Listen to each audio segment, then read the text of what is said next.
রোজিনা পরিচালিত হয়েছে কি এই পিলার রোজিনার সাইফুল আলম নীরব ভাইয়ের মুক্তি চাই। আরে ভাই আমরাও মুক্তি চাই, আপনাদের পোস্টারের জ্বালা থেকে আমরাও মুক্তি চাই, বাট প্লিজ আপনার ঈদ মোবারক আমাদের লাগবে না। তো আইএলটিএস করে বিদেশ পাঠায় কি বিদেশের মতো সুন্দর এই শহরটারে কর, তোরা বিদেশ পাঠাইতে সুন্দর শহরের ছবি লাগায় আর নিজের শহরে এই পোস্টার লাগায় বাস মারতাছস। আরে নাসিফ স্যার, আপনি আগে পোলা পাইনে ইংরেজি পদার্থ বিজ্ঞান রসায়ন পরে শিখেন, আগে নিজে শিখেন যে যেখানে যেখানে পোস্টার লাগানো যাবে না। এত সুন্দর সুন্দর হাজার কোটি টাকা খরচ করে আমরা স্থাপনাগুলো করতেছি অন্তত পোস্টার লাগানোর জন্য না।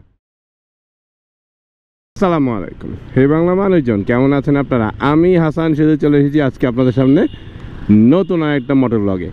আচ্ছা, ব্যাপারটা হচ্ছে রিসেন্টলি বাংলাদেশের সিনেমা হলগুলোতে মানুষজন যাওয়া শুরু করছে। এই জিনিসটা আসলে বাংলাদেশের সিনেমা অবস্থা খুবই খারাপ ছিল, অশ্লীল থেকে শুরু করে অনেক বাজে বাজে সিনেমা হইতো। তো নতুন অনেকগুলো মুভি আসছে ভালো কথা, কিন্তু এই মুভির পোস্টারগুলা এই জায়গায় লাগানোর অধিকার আপনাদের কে দিছে আমি আসলে জানি না। আপনারা খেয়াল করে দেখবেন মেট্রো রেলের যে মিরপুরের লাইনটা যেটা অন হয়েছে ওইটার পিলারগুলো কত সুন্দর লাগে, একটা মেগা সিটি একটা ব্যাপার আছে। আর আপনারা এই যে পোস্টারগুলো লাগাইছেন, চিত্রনায়িকা রোজিনা পরিচালিত ফিরে দেখা, রোজিনা পরিচালিত হয়েছে কি এই পিলার রোজিনার? আমাদের ট্যাক্সের টাকা দিয়ে বাংলাদেশের গভর্নমেন্ট বানাইছে, তো এটা রোজিনার পিলার না। সে যে পোস্টার লাগাইছে ভাড়া দিছে, সে কি এটার ওনার? এরপরে কি ফুল যান, তারপরে ঈদ মোবারকের পোস্টার, ঈদুল আজহা, ওইদিকেও ঈদ মোবারকের পোস্টার।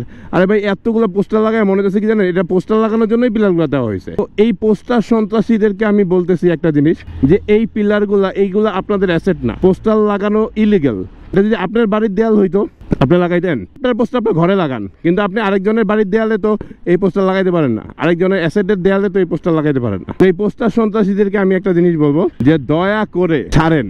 আরেকজনের অ্যাসেটের উপরে আপনার ঈদ মোবারক শুভেচ্ছাও আমাদের দরকার নাই, আপনার ফিরে দেখার পোস্টার, অবহেলিকার পোস্টারও আমাদের দরকার নাই। প্রমোশন করার জন্য আরো অনেক জায়গা আছে, অনেক ওয়ে আছে, this is not the way. তো অনুরোধ করবো সবাইকে যে আপনারা যদি কখনো চোখে পড়ে এদেরকে থামাবেন। আমি জানি আপনারা অনেকেই বলবেন যে ভাই মুভি পোস্টার নিয়ে কথা শোনা যায়, রাজনৈতিক পোস্টার সব চাইতে বেশি লাগায়। হ্যাঁ, এই যে দেখেন, এই যে কি সাইফুল আলম নীরব ভাইয়ের মুক্তি চাই। আরে ভাই আমরাও মুক্তি চাই, আপনাদের পোস্টারের জ্বালা থেকে আমরাও মুক্তি চাই। আসলে রাজনৈতিক পোস্টারগুলো সবচেয়ে বেশি লাগানোর প্র্যাকটিস হয়, মুভি তো আর টুকটাক করে হয়। নট অনলি গভর্নমেন্টের যারা দায়িত্ব আছে তারা, যারা বিরোধী আছে তারা সবাই। তো এই জিনিসগুলো আসলে ঠিক না। আপনাদের এই পোস্টারগুলো লাগানোর জন্য নিজস্ব জায়গা হওয়া উচিত। ইভেন তো ইলেকশনের টাইমে তো যে রুলটা করে দেয় যে আসলে দেয়ালে পোস্টার লাগানো যাবে না, দড়ি টেনে লাগাতে হবে, তো ওইটাই কিন্তু অরিজিনাল রুল, ওইটাতেই সবার ফলো করা উচিত, যেন অন্তত দেয়ালে ক্ষতি না হয়। কারণ ইলেকশনের টাইমে এর আগে যে পরিমাণ ক্ষতি হইতো। তো প্লিজ এই পোস্টার সন্ত্রাসীদের হাত থেকে আমাদের ঢাকাকে রক্ষা করেন। মেট্রো রেল থেকে শুরু করে যত রাস্তাঘাটই করুক না কেন, হাতিঝিল যত সুন্দরই করুক না কেন, মিরপুরের রাস্তা যত ভালোই করুক না কেন, এই পোস্টার সন্ত্রাসীদের হাত থেকে অন্তত ঢাকায় আবার বাঁচাইতে হইব। এই যে পিলারগুলো দেখেন কত সুন্দর লাগতেছে। এই যে পোস্টারটা ছিল অবশ্যই এখানে উঠায় ফেলছে কেউ, অবশ্যই উঠানো উচিত, এবং আমার মতে সিটি কর্পোরেশন থেকে আসলে অ্যাকশন নেওয়া উচিত, যেন এত সুন্দর স্থাপনাগুলোতে পোস্টার সন্ত্রাসীদের দখলে আইসা নষ্ট না হয়। এই যে একটা মামু পাইছি যে পোস্টার দখল করছে। ওই যে নীরব ভাই ঈদ মোবারক জানাই যাচ্ছে। ভাই আপনার ঈদ মোবারক লাগবে না, দয়া করে আপনার পোলাপাইন রে কহেন, আপনি তো ডাইরেক্ট লাগাইতেছেন না, যেন এর পরবর্তীতে আমাদের ওয়ালে, আমাদের মেট্রো রেল থেকে শুরু করে ফ্লাইওভারের ওয়ালগুলোতে আপনার পোস্টার যেন না লাগায়। বাট প্লিজ আপনার ঈদ মোবারক আমাদের লাগবে না, দেয়ালে পোস্টার লাগায় না। আপনারা অনেকে বলবেন যে বিরোধী দলের পোস্টার দেখে আমি চিল্লাইতেছি, আমাদের গভর্নমেন্টের পোস্টার কি লাগায় না? হ্যাঁ, গভর্নমেন্টের লোকজনের পোস্টার লাগায়, তবে একটা জিনিস খেয়াল করে দেখবেন যে অফিসিয়াল যে ব্যানারগুলো হয় সেগুলা পোস্টারিং হয় না, সেটা ব্যানার করে টেম্পোরারি করা হয় এবং প্রোগ্রাম শেষ হলে সেটা খুলে ফেলে। ভাই আমি গভর্নমেন্টের বা আমি রাজনীতি পছন্দ করি না, স্পেসিফিক কোনো দলেও সাপোর্ট করি না, বাট আপনারা খেয়াল করে দেখবেন যারা নিচের দিকে যারা কর্মীরা আছে তারাই ভুলটা করে। তো যারা হায়ার অফিসিয়াল পর্যন্ত যদি কেউ এই ভিডিও দেখেন, আমি জানি না এই ভিডিও ওই পর্যন্ত যাবে কিনা, বাট যদি এমন কারো রিচ করার ক্ষমতা থাকে অন্তত এই ব্যাপারটা নিয়ে কথা বলবেন। আসলে পোস্টারিং গুলার সিটিতে এলোমেলোভাবে করা যাবে না। এত সুন্দর সুন্দর হাজার কোটি টাকা খরচ করে আমরা স্থাপনাগুলো করতেছি অন্তত পোস্টার লাগানোর জন্য না। আপনারাই খেয়াল করে দেখেন কত সুন্দর লাগতেছে, কি পরিমাণ কষ্ট আসলে আমরা করছি যারা রেগুলার এই ফার্ম গেট বা মিরপুর, শেওড়াপাড়া এই জোনগুলোতে গেছে। তো এই কষ্ট করার পরে এই পিলারে এই যে আইএলটিএস এর টার্গেট 7.5, আরে শিক্ষিত আইএলটিএস করে বিদেশ পাঠায় কি বিদেশের মতো সুন্দর এই শহরটারে কর, তোরা বিদেশ পাঠাইতে সুন্দর শহরের ছবি লাগায় আর নিজের শহরে এই পোস্টার লাগায় বাস মারতাছস। এই যে কল করে জানানো দরকার, যেখানে পোস্টার লাগাই দিচ্ছে, আগে পোস্টার লাগানো বন্ধ কর, নিজের শহর সুন্দর কর, তাহলে আর পোলাপান বিদেশ যাবো না, নিজের শহরেই থাকবো, নিজের দেশেই থাকবো। এই যে এখানে অন্তত যারা কিছু মানুষজন পোস্টার উঠাইছে, থ্যাংক ইউ, কারা উঠাইছে জানি না, বাট অন্তত এই জিনিসগুলো থামানো উচিত। উঠানো যেমন ঠিক আছে, এবং যারা লাগাইতেছে তাদেরকে থামাইতে হবে। লাগলে দুইটা মনে করেন এগুলোর আইনের আনতে হইব। আসলে কিন্তু পোস্টার লাগানো যেখানে সেখানে অপরাধ।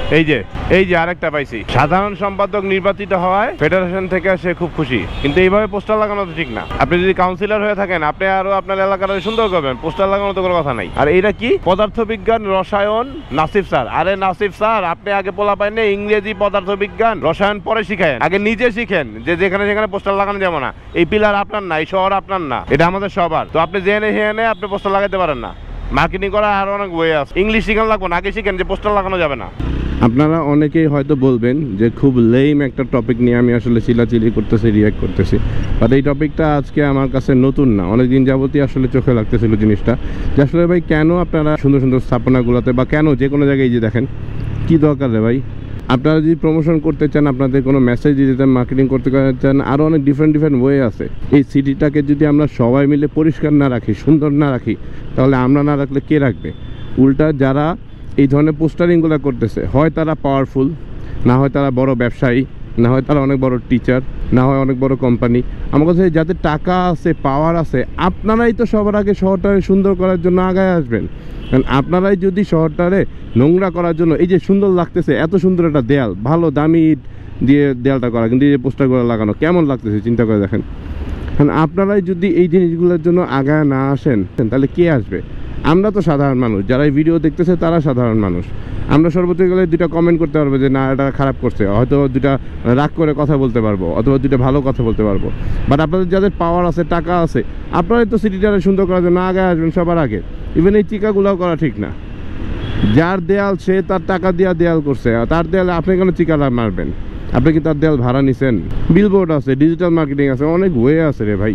এভাবে শহরটা নষ্ট করেন না। সরি যদি কারো মনে কষ্ট দিয়ে থাকি, আমার আসলে পার্সোনাল কোনো ইস্যুস নাই। আমিও যে 100% সচেতন নাগরিক তা না, কিন্তু আমাদের তো অল্প অল্প করে এগিয়ে আসা উচিত এই দেশটাই শহরটার জন্য।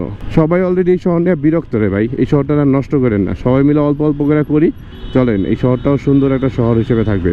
এই শহরে কিন্তু আমরা ভালোবাসি, যারা এই শহরে আসি, যারা এই শহর ছেড়ে চলে গেছি, যারা আগে ওই শহরে থাকতাম। এই ঢাকা শহরের ভালোবাসা অনেক ডিপ রে ভাই। এই শহরে ছেড়ে যাওয়া অনেক কষ্ট, আবার এই শহরে থাকাটাও এখন কষ্টের হয়ে গেছে। তাই সেই সবার কাছে অনেক অনেক অনুরোধ থাকবে, প্লিজ চলেন সবাই অল্প অল্প করে শহরটাকে সুন্দর করে তুলি।